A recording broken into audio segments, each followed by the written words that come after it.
Assalamualaikum warahmatullahi wabarakatuh. Sahabat Islam, dunia hari ini tengah bergerak ke arah yang tidak pasti. Krisis terjadi di mana-mana, konflik bersenjata meningkat, tatanan dunia bergoyang.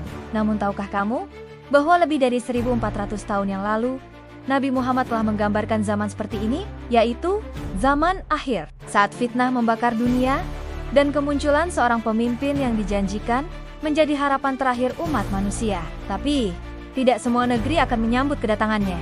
3 negara kekuatan besar akan bangkit menentangnya. Siapa mereka? Dan apakah negeri-negeri ini sudah terbentuk hari ini?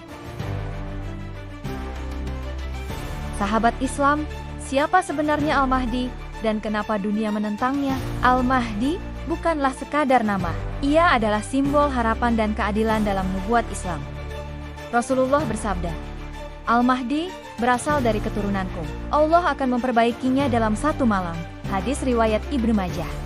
Ia akan muncul di tengah kekacauan global, saat bumi dipenuhi ketidakadilan dan umat Islam tercerai-berai. Ia akan menyatukan kembali barisan kaum muslimin, menegakkan keadilan, dan memimpin dunia menuju kedamaian sejati. Namun, kehadiran Al-Mahdi juga akan mengancam kepentingan kekuatan global yang selama ini menguasai dunia.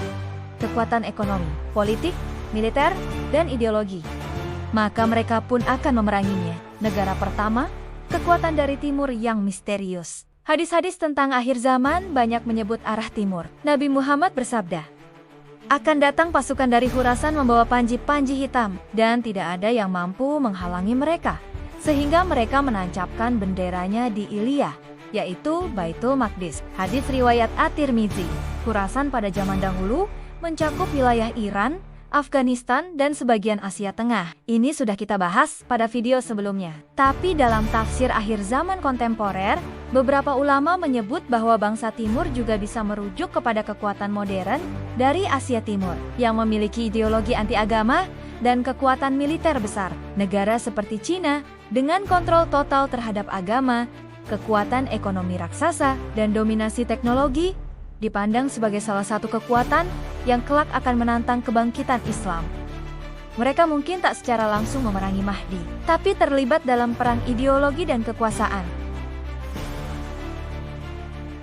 Negara kedua, para pengkhianat dari tanah Syam.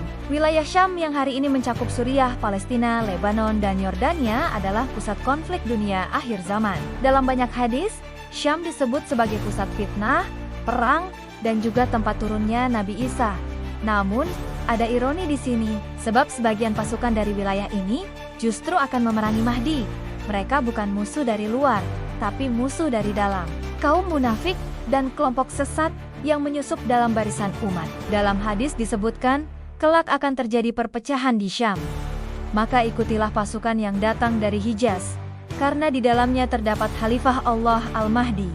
Negeri Syam hari ini porak-poranda. Suriah dilanda perang saudara, Lebanon tenggelam dalam krisis, Palestina terus dijajah. Dalam kekacauan ini, bisa jadi kelompok pengkhianat muncul dan jadi musuh Al-Mahdi di masa depan. Negara ketiga, bangsa Romawi dan 80 bendera perang. Ini adalah nubuat paling mengerikan dan jelas dalam hadis-hadis sahih.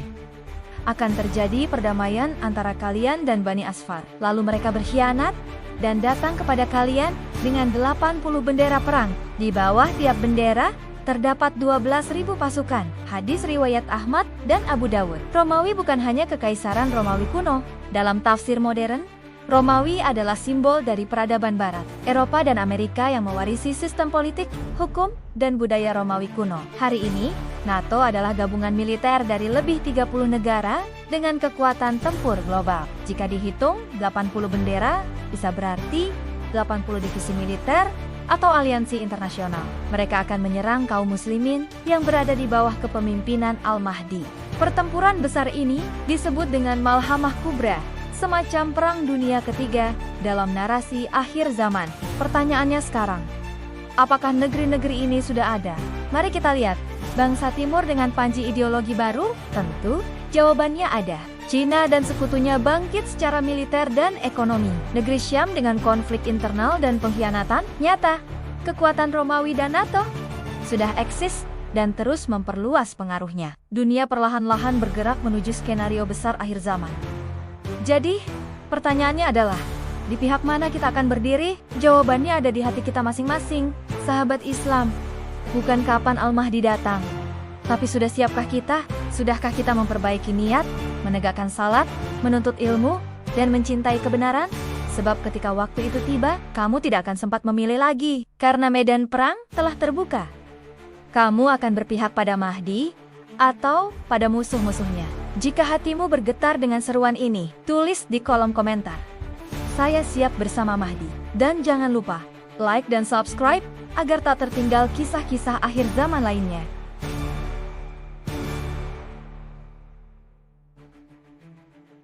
Wassalamualaikum warahmatullahi wabarakatuh.